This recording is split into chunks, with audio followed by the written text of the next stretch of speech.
Eto na po yung aming last day ng Ramadan. Tomorrow is our first Eid. Ayan, wala kasi kaming pagkaing matino ngayon. Kaya ayan, potato lang at saka chicken.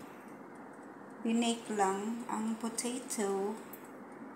Inaluan ng konting chicken. Yan lang yung food nila. Tsaka yung mga prito-pritong pakonti-konti. At tsaka soup. Yun.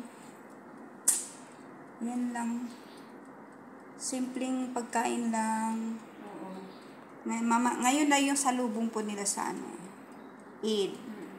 So, lalakad na naman kami at hindi namin anong oras alam kung anong oras uuwi. Yan po ang buhay namin dito as OFW. Hindi po madali ang OFW. Lalo na pag nakatapat po tayo ng mga boss na masungit, boss na nininigaw. Yan, pag gusto nilang manigaw, naninigaw talaga sila guys. Wala silang pakialam. Ganun po kami dito. Mahirap po buhay namin.